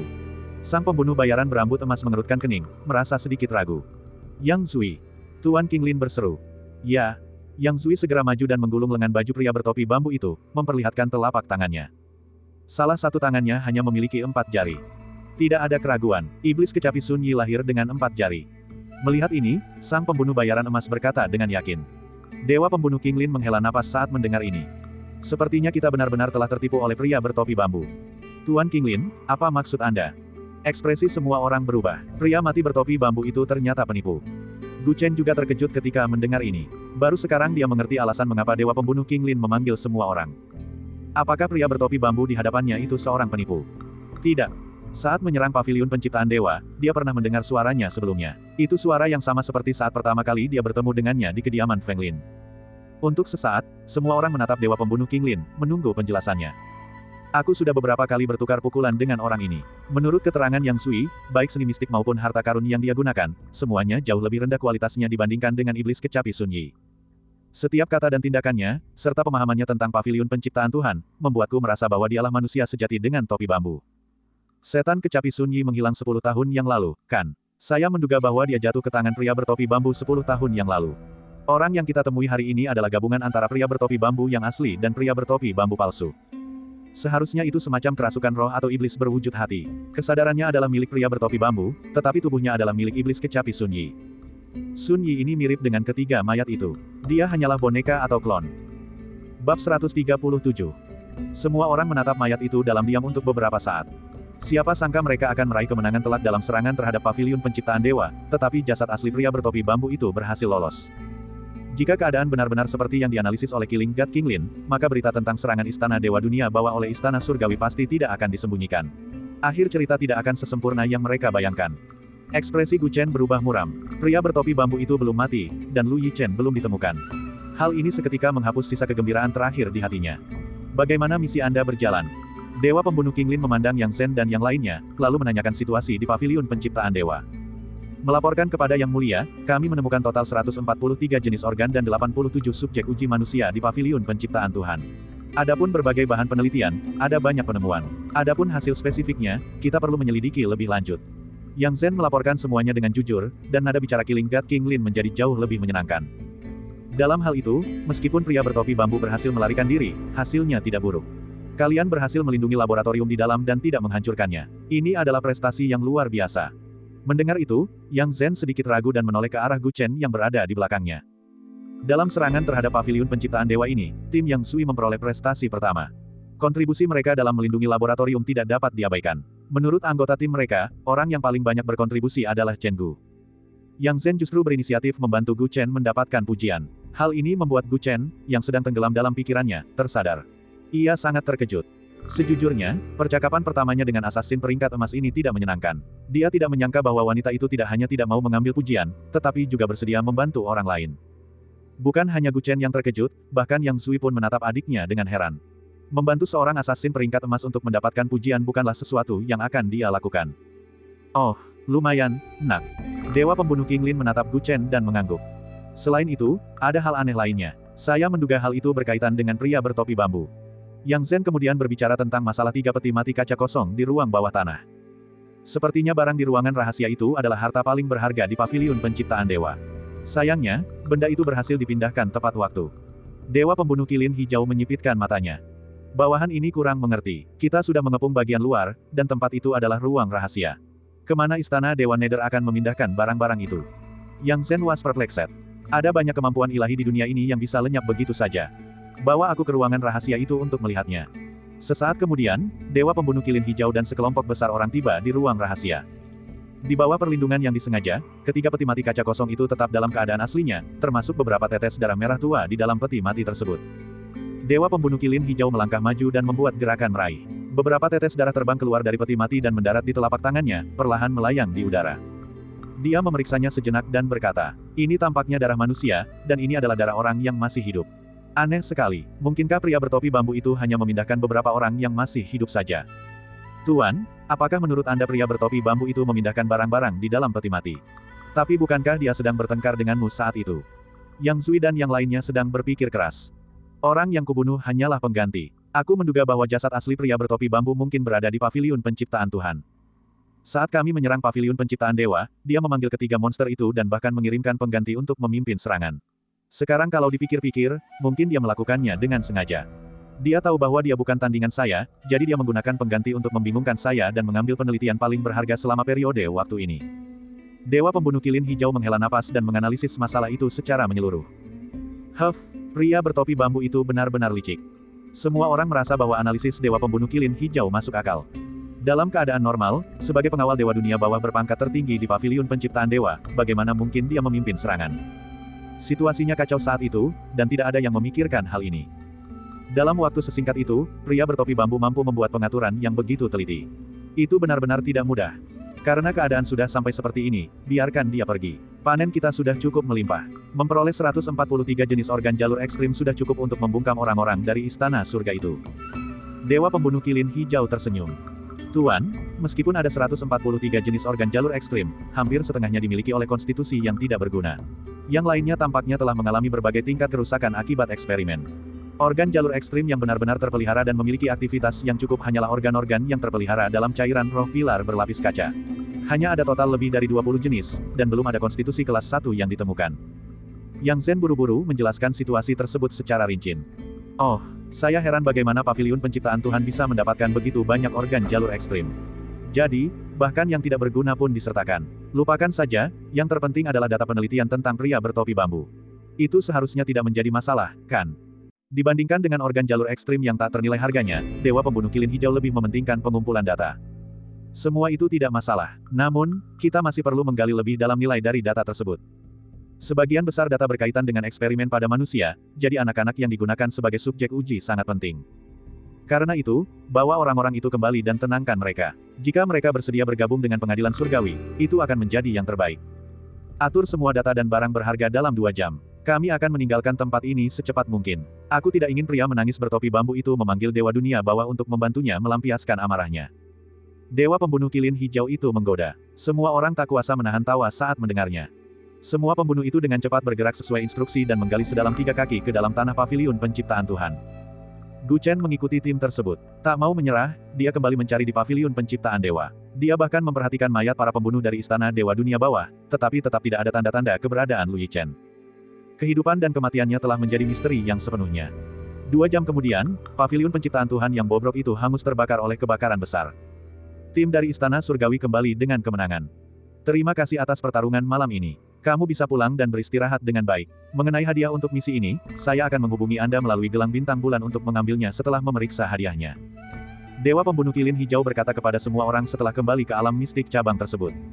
Nilai data penelitian di paviliun penciptaan Tuhan sulit diperkirakan. Tergantung pada nilainya, imbalannya mungkin berbeda. Namun, organ Dao ekstrim saja sudah bernilai poin jasa yang sangat besar. Semua orang tahu bahwa hadiah untuk misi ini tidak akan kecil, jadi mereka pergi sambil mengobrol dan tertawa. Gu Chen sedang tidak dalam suasana hati yang baik karena dia tidak dapat menemukan Lu Yichen. Mendengar bahwa misi telah selesai, dia hanya ingin segera kembali. Dia telah mengerahkan seluruh kemampuannya dalam pertempuran malam ini dan hampir kehabisan tenaga. Yang dia butuhkan sekarang adalah istirahat yang cukup. Chen Gu, kau telah memberikan informasi malam ini. Kau juga telah menunjukkan kinerja luar biasa dalam proses pembangunan paviliun penciptaan dewa. Selamat, saat hadiah dibagikan, kau pasti akan menjadi pemenang terbesar. Aku sangat penasaran, hadiah apa yang akan diberikan pengadilan surgawi kepadamu. Sebelum pergi, Yang Zui menepuk bahu Gu Chen sebagai tanda penghargaan dan dukungan untuk juniornya. Bab 138. Keberhasilan penyelesaian misi ini adalah hasil kerja keras semua orang. Kontribusi junior tidak layak disebutkan. Senior menunda kedatangan para penjaga Dewa Dunia Bawah, yang menciptakan peluang bagi junior. Omong-omong, saya harus berterima kasih paling banyak kepada senior. Gu Chen menjawab dengan sopan. Junior agak lelah hari ini. Saya permisi dulu. Mohon maafkan saya, senior. Setelah bertukar basa-basi sebentar, Gu Chen pergi. Yang Zui tidak mengatakan apapun lagi. Setelah dia menghilang dari pandangannya, Yang Zhen berjalan mendekat dengan nada sedikit tidak puas. Karakter anak itu benar-benar dingin. Kakak, kau sangat menghargainya, tapi dia sepertinya sama sekali tidak merasa tersanjung. Lupakan saja, dia terburu-buru pergi dan tidak tahu bagaimana memanfaatkan kesempatan ini untuk mendapatkan simpati darimu. Yang Zui menggelengkan kepalanya dan tidak keberatan. Yang saya hargai adalah karakternya. Dia tidak menjilat atau bersikap arogan. Dia tidak takut dipuji atau dipermalukan. Jika dia mencoba menyenangkan saya hanya karena saya seorang asasin emas, saya justru akan memandang rendah dia. Kakak, penilaianmu terhadapnya sangat tinggi. Yang Zhen menjulurkan lidahnya. Kaulah yang mengejutkan. Bukankah sebelumnya kau meremehkannya? Mengapa kau berinisiatif membantunya di depan Tuan Kilin Hijau? Yang Zui tersenyum dan berkata dengan nada bangga. Kenapa? Kamu juga berpikir bahwa anak itu memiliki potensi besar dan kamu menghargai bakatnya, kan? Yang Zhen tertawa terbahak-bahak. Kakak, apakah menurutmu aku seperti kamu, yang suka membimbing junior? Aku punya pertimbangan sendiri mengapa aku membantunya. Oh, pertimbangan apa? Yang Zui sedikit terkejut. Anak itu sepertinya kerabat Dewa Pembunuh Kilin Hijau. Jika aku membantunya di depan Dewa Pembunuh Kilin Hijau, itu akan menjadi alasan bagi Tuan untuk memberinya hadiah. Jika mereka benar-benar kerabat, aku yakin Tuan akan memperlakukanku secara berbeda, kan? Yang Zhen dengan jujur menceritakan rencana-rencana kecil yang ada di dalam hatinya. Nak, mengapa kamu begitu materialistis? Aku sudah mengatakan bahwa Chen Gu secara pribadi diuji dan dibawa ke istana surgawi olehku. Aku benar-benar tidak berpikir bahwa dia memiliki hubungan apapun dengan Dewa Pembunuh Kilin Hijau. Yang Zui tak kuasa menahan tawa. Adiknya memang seperti itu, sedikit sombong. Lihatlah bagaimana Dewa Pembunuh Kilin Hijau mengatur misi sebelum kita mulai membangun paviliun ilahi. Dia bahkan secara khusus menyebut nama Chen Gu. Chen Gu juga bisa menghancurkan harta sihir dengan tangan kosong. Bukankah dia mirip dengan Dewa Pembunuh King Lin saat masih muda? Lagi pula, ketika dia memasuki paviliun penciptaan dewa kali ini, dia sendirian melawan 100 orang. Penampilannya jauh lebih luar biasa daripada assassin perak lainnya. Saya menduga dia pasti memiliki warisan yang kuat. Jika dia benar-benar direkomendasikan oleh seorang pembunuh bayaran biasa seperti yang kau katakan, apakah dia akan sekuat itu? Itulah mengapa saya yakin bahwa dia memiliki hubungan keluarga dengan Tuan King Lin dan layak untuk dijadikan teman.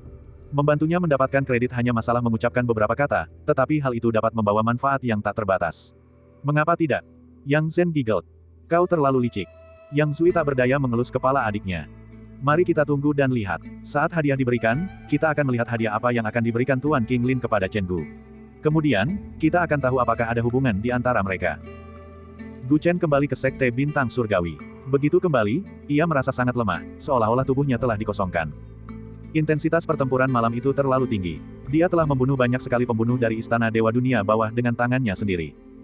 Kekuatan esensi dan staminanya hampir habis sepenuhnya. Untuk membunuh putra haram keluarga Huang Fu, dia tanpa ragu menggunakan pedang 7 tirani mutlak, yang menyebabkan darah dan ki-nya sangat terkuras.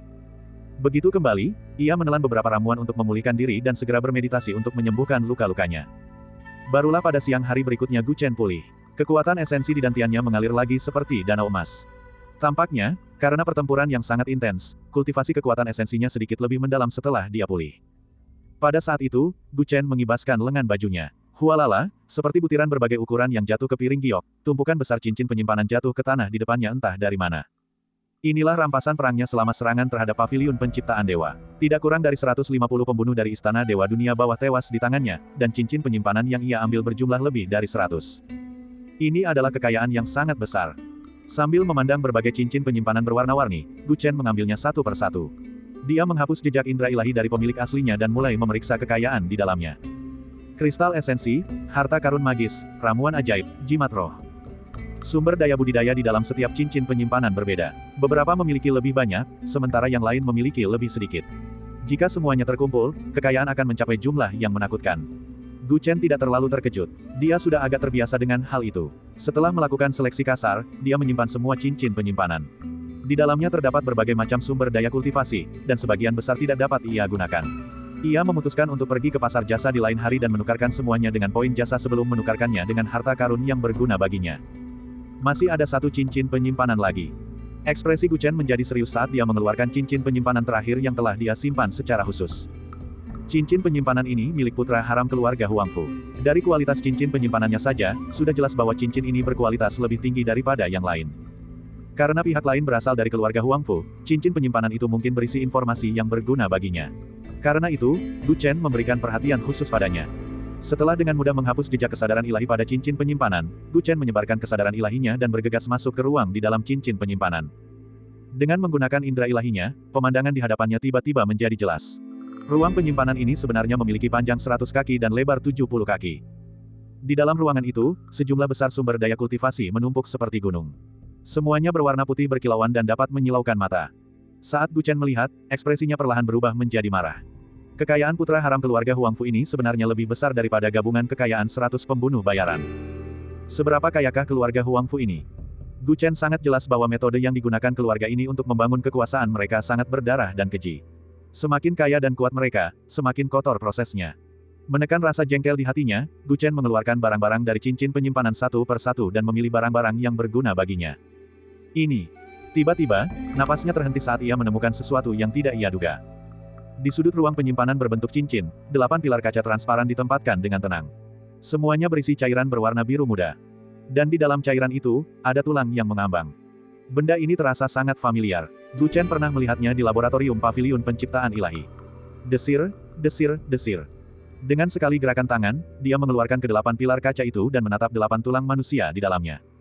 Organ ekstrim. Sebenarnya ada 8 jenis organ ekstrim yang tersembunyi di dalam cincin penyimpanan orang ini. Gu Chen sangat terkejut saat dia mengamati dengan saksama. Organ-organ dao ekstrim yang ditempatkan di pilar kaca di depannya tampak jauh lebih baik daripada yang diambil oleh pengadilan surgawi di laboratorium. Organ-organ ekstrim ini mungkin setidaknya memiliki konstitusi khusus tingkat menengah. Sebelumnya, ketika dia menyerang pasar gelap aliansi Paus, satu jari racun saja sudah membuat semua orang berebutnya. Sekarang, Gu Chen memiliki 8 jenis organ ekstrim. 8 tulang manusia ini saja bernilai lebih dari seluruh kekayaan di dalam lingkaran penyimpanan. Bab 139. Alis Gu Chen berkerut rapat saat ia tanpa diduga mendapatkan 8 jenis organ ekstrim. Dia juga memiliki organ dao ekstrim. Memikirkan bagaimana tulang-tulang ini digali dari orang yang masih hidup dan betapa berdarahnya proses tersebut, dia merasa tidak nyaman. Apa yang harus saya lakukan dengan mereka? Gu Chen memejamkan mata dan merenung. Secara naluriah, ia menentang penjualan organ dao ekstrim ini. Ia bisa berempati dengan mereka yang kehilangan organ atau bahkan kehilangan nyawa. Namun, karena dia sudah memiliki barang-barang itu, mustahil baginya untuk menyerahkannya kepada istana surgawi. Dalam hal itu, dia hanya bisa memanfaatkannya sebaik mungkin. Gu Chen membuka matanya dan menatap ke 8 tulang itu. Tulang-tulang itu dapat memfasilitasi kelahiran 8 jenius. Sekte Bintang Surgawi baru saja didirikan. Jika dia memiliki 8 orang dengan konstitusi khusus, potensinya akan tak tertandingi di prefektur Beijing. Namun, organ Dao ekstrim sangatlah berharga. Dia harus benar-benar dapat dipercaya sebelum dia bisa memberikannya. Gu Chen langsung teringat Zhao Rou, Xiao Ke, dan 6 gadis lainnya. Mereka berada dalam situasi yang sama dengannya dan menganggap Istana Dewa Dunia Bawah sebagai musuh mereka. Mereka adalah kandidat yang paling cocok untuk organ Dao ekstrim. Selain itu, mereka semua adalah murid sekte dalam dari berbagai sekte. Mereka sangat berbakat dan masih muda. Jika mereka bisa mendapatkan organ Dao ekstrim, mereka akan menjadi lebih kuat lagi. Gu Chen memikirkannya dengan saksama dan merasa bahwa rencana ini layak. Ia pun merasa bersemangat. Jika ketujuh orang itu memiliki konstitusi khusus, mereka akan mampu tumbuh dengan cepat. Ia akan segera memiliki sekelompok prajurit tangguh di bawahnya. Untuk melawan raksasa seperti keluarga Huangfu dan Istana Dewa Dunia Bawah, diperlukan rekan yang kuat. Gu Chen segera memutuskan untuk memberikan 7 organ Dao ekstrim kepada ketujuh gadis itu. Hanya tersisa 1. Kepada siapa dia harus memberikannya? Chao Xuanbin jelas tidak mungkin. Dia sudah memiliki darah kerakusan. Menurut pengalaman Benua Kunlun, setiap orang hanya dapat memiliki 1 konstitusi khusus. Jika dia memaksakan transplantasi itu, dia akan meledak dan mati. Bagaimana dengan Huang Pingsang? Keluarga Huang kini terikat padanya. Huang Pingsang dapat dipercaya, jadi dia bisa mempertimbangkannya. Namun, dikatakan bahwa transplantasi organ ekstrim Dao berisiko. Semakin muda usia pasien, semakin aman, dan semakin baik hasilnya. Huang Pingsang sudah terlalu tua. Masa hidupnya hampir habis. Akan sulit baginya untuk melakukan transplantasi organ Dao ekstrim. Adapun Yu Qizong, ia berada dalam situasi yang sama dengan Huang Pingsang. Terlebih lagi, kesetiaannya belum teruji, sehingga ia bahkan kurang cocok. Untuk sesaat, Gu Chen tidak dapat memikirkan kandidat yang cocok untuk mewarisi organ ke-8. Lupakan saja, saya sangat sedikit tahu tentang transplantasi organ ekstrim. Saya bahkan tidak tahu kesulitan dan risiko yang terlibat. Lebih baik saya membicarakannya dengan orang lain. Setelah berpikir sejenak, Gu Chen memanggil Sue Qian dan memintanya untuk memanggil Huang Pingsang. Huang Pingsang adalah seorang lelaki tua yang cerdas dan berpengalaman. Ia seharusnya mampu memberikan nasihat yang baik kepadanya. Sebenarnya, Sue Qian awalnya adalah seorang tetua dari Sekte Awan Asap, jadi dia tidak kekurangan pengalaman. Hanya saja ini adalah masalah yang sensitif, dan Gu Chen lebih mempercayai Huang Pingsang. Pemimpin Sekte, Taois Huang sedang mengasingkan diri untuk mencapai terobosan. Saya khawatir dia tidak akan bisa keluar. Setelah mendengar instruksi Gu Chen, Sue Qian berkata dengan canggung. Gu Chen menepuk kepalanya. Dia lupa bahwa dia baru saja memberikan pil nirvana kepada Huang Pingsang beberapa hari yang lalu. Mungkin dia sedang mengertakkan gigi dan bekerja keras untuk mencapai terobosan. Lagi pula, bakatnya tidak sebaik miliknya, jadi mustahil baginya untuk menembus pasar secepat miliknya. Bagaimana dengan Wei Qizong? Gu Chen bertanya lagi. Pemimpin sekte, sesama Taois Yuchi juga sedang mengasingkan diri. Setelah Sue Qian menjawab, dia menatap Gu Chen dengan antusiasme yang tidak biasa. Gu Chen merasakan semangat yang terpancar dari matanya dan tersenyum. Sepertinya kau tahu mengapa mereka mengasingkan diri pada waktu yang bersamaan. Sue Qian langsung merasa sedikit malu dan ragu-ragu untuk waktu yang lama sebelum bertanya dengan hati-hati. Pemimpin sekte, apakah Anda masih punya pil nirvana? Dia tanpa malu-malu meminta ramuan itu karena dia telah mengetahui dari Yu Qizong bahwa dia dan Huang Pingsang sama-sama menerima ramuan nirwana dari Gu Chen. Dukungan Sekte Awan Asap untuk Gu Chen tidak kalah besarnya dengan dukungan keluarga Huang dan keluarga Yuchi. Pemimpin sekte begitu murah hati, dia tidak akan memihak salah satu di antara mereka, kan? Kau baru berada di tahap akhir dari keadaan abadi, kan? Gu Chen meliriknya sambil tersenyum tipis. Berperanlah dengan baik, saat kau mencapai puncak alam abadi, kau akan menerimanya. Sue Qian sangat gembira mendengar janji Gu Chen. Terima kasih, pemimpin sekte. Gu Chen tidak keberatan. Masih ada pil nirvana yang tersisa dari pembunuh Dewa Qinglin, tetapi itu tidak berguna baginya. Akan lebih baik bagi sekte bintang surgawi untuk memiliki sebanyak mungkin ahli. Ditambah lagi, dia baru saja mendapatkan lebih dari 100 cincin penyimpanan. Oh ya, bantu saya mengumpulkan informasi tentang tipe tubuh khusus, terutama tentang transplantasi organ. Semakin detail, semakin baik. Gu Chen berkata dengan santai. Baiklah. Aku akan melakukannya sekarang. Aku tidak akan mengecewakanmu. Sue Qian sangat bersemangat sehingga ia berusaha sebaik mungkin untuk tampil dengan baik. Gu Chen tak kuasa menahan tawa. Sudah lebih dari seminggu sejak paviliun penciptaan dewa dimusnahkan. Kabar baik datang dari Sekte Bintang Surgawi. Pertama, Yu Qizong mendapatkan pil nirvana lebih lambat daripada Huang Pingsang, tetapi ia mencapai terobosan lebih awal darinya. Selain Gu Chen, Sekte Bintang Surgawi memiliki kultivator hebat lainnya. Kedua, atas pengaturan Gu Chen, Chao Xuanbin, Zhao Rou, Xiao Ke dan yang lainnya meninggalkan kota Serigala Serakah dan bergabung dengan Sekte Bintang Surgawi dengan identitas baru. Di antara ketujuh wanita muda itu, 2 di antaranya berhasil menembus batasan dan memasuki alam abadi. Termasuk 3 orang yang berhasil menembus lebih dulu, hanya tersisa 2 orang dari 7 orang yang belum berhasil. Hal ini membuat Gu Chen senang. Ketujuh orang itu cukup berbakat. Ketika mereka semua memasuki alam abadi dan menerima transplantasi organ, mereka pasti akan menjadi tangan kanannya. Sekte Bintang Surgawi berkembang dengan lancar. Integrasi kekuatan jauh lebih mulus daripada yang dibayangkan Gu Chen. Karena Sue Qian mendapatkan janji Gu Chen, dia seperti mendapatkan suntikan steroid. Dia mengurus semua pekerjaan rumah tangga sehingga Gu Chen, pemimpin sekte, tidak perlu melakukan apapun. Selama lebih dari seminggu, selain latihan harian yang diperlukan, Gu Chen memiliki dua hal yang harus dilakukan. Yang pertama adalah menerima surat dari Istana Surgawi. Ia telah memberikan kontribusi besar dalam misi untuk memusnahkan paviliun penciptaan ilahi, dan ia menantikan imbalan apa yang akan diberikan Istana Surgawi kepadanya. Yang kedua adalah mengumpulkan informasi tentang transplantasi organ. Jika memungkinkan, ia berharap semuanya akan siap secepat mungkin agar ia dapat mewujudkan rencana kreasi jeniusnya. Namun, seminggu telah berlalu, dan analisis pengadilan surgawi terhadap penelitian pria bertopi bambu masih belum lengkap. Dia masih belum menerima pemberitahuan apapun dari Skynet. Sue Qian memang mengumpulkan beberapa informasi tentang transplantasi organ, tetapi hasilnya tidak ideal. Transplantasi organ bukanlah hal yang mudah. Akan lebih baik jika ada ahli tanaman Dao yang khusus untuk membantu meningkatkan tingkat keberhasilannya. Orang-orang seperti itu jarang ditemukan di benua tersebut, dan sebagian besar dari mereka berada di Middle Earth. Bukan tidak mungkin untuk melakukan transplantasi tanpa bantuan seorang ahli tanaman Dao, tetapi risikonya sangat tinggi. Tanaman penerima bisa mati. Gu Chen merasa bingung dan tidak berani mencoba. Saat itu, dia menerima undangan dari Aliansi Paus.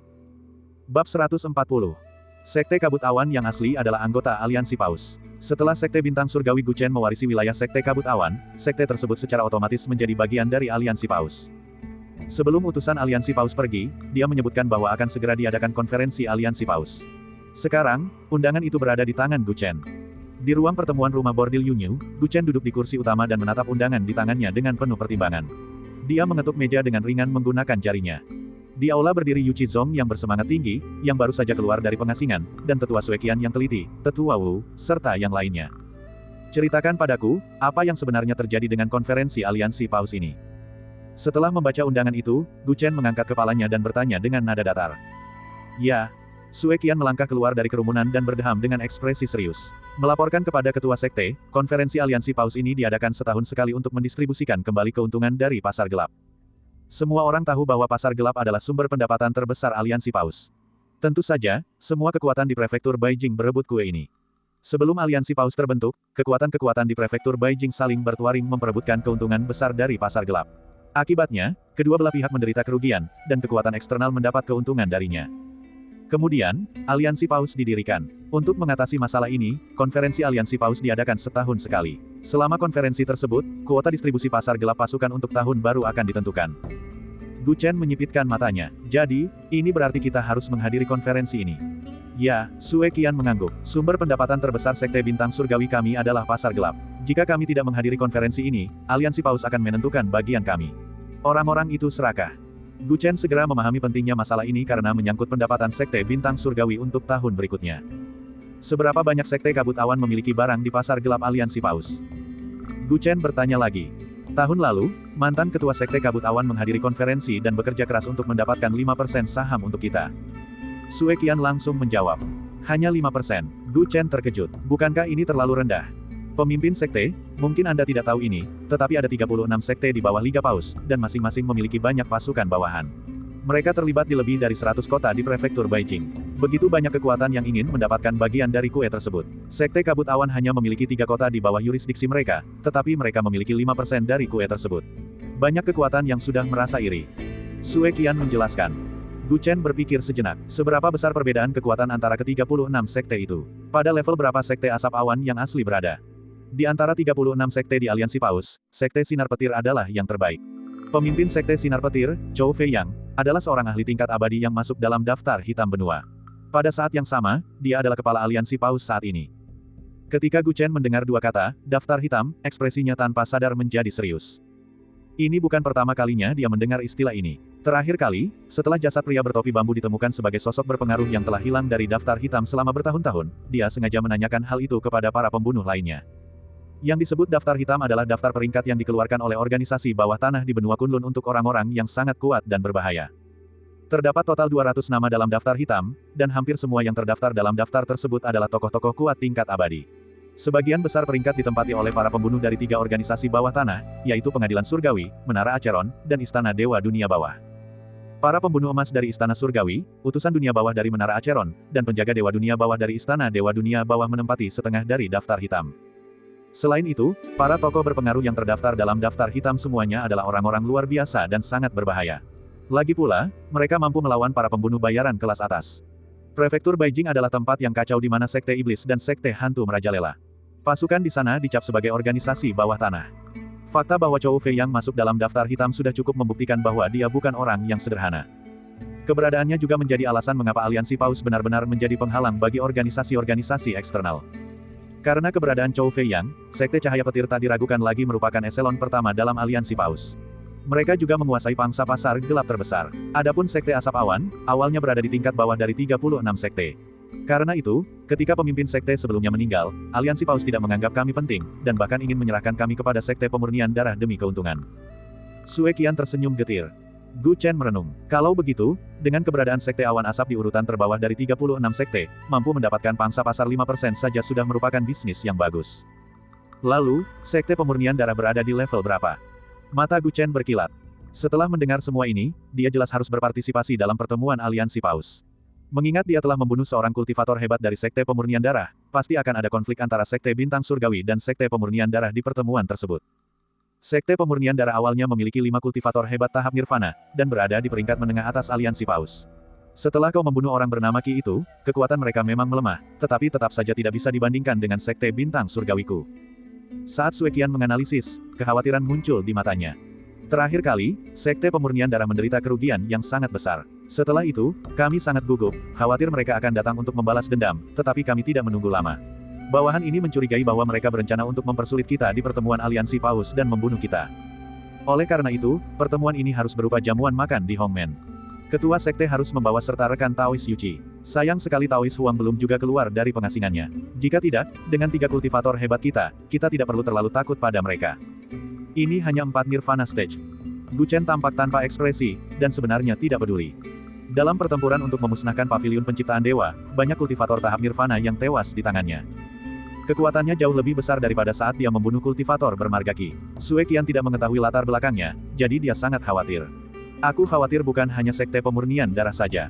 Melihat bahwa Gu Chen tidak terlalu memikirkannya, Yu Qizong, yang selama ini diam, berdiri dan berkata dengan nada serius. Pemimpin sekte, Sekte Bintang Surgawi saya baru saja didirikan, dan ada banyak desas-desus tentang Anda di dunia luar. Sebagian orang mengatakan bahwa kau adalah seorang jenius muda yang membunuh seorang kultivator hebat dari Sekte Pemurnian Darah lintas alam. Namun, ada juga orang yang berpikir bahwa Sekte Bintang Surgawi kita sengaja menyebarkan berita itu, dan ada sesuatu yang mencurigakan tentang cara Qi meninggal. Kita hanya kuat di luar, dan Anda, ketua sekte, sedang mencari ketenaran. Pangsa pasar gelap kita sebesar 5% adalah kue lesat di mata kekuatan lain, jadi jika Sekte Pemurnian Darah mempersulit kita selama pertemuan, mungkin ada kekuatan lain yang akan menyerang kita bersama-sama. Istana Beijing adalah tempat di mana yang kuat memangsa yang lemah. Selama kita menunjukkan sedikit saja kelemahan dalam pertemuan ini, kita akan dimangsa hingga hanya tersisa tulang belulang. Pada saat itu, Sekte Bintang Surgawi mungkin bahkan tidak akan mampu bertahan. Ketika Gu Chen mendengar ini, sudut bibirnya melengkung membentuk senyum dingin. Karena itu, mari kita tunjukkan kepada mereka betapa kuatnya kita. Jika kita ingin mencekik Sekte Bintang Surgawi yang baru lahir sejak masih dalam buayan, kita lihat saja apakah aku setuju atau tidak. Tatapan mata Gu Chen menjadi dingin, tetapi dia tetap tenang dan tidak terpengaruh. Melihat sikap Gu Chen yang begitu teguh, wajah tua Yu Qizong pun ikut memancarkan kesombongan seorang pemuda.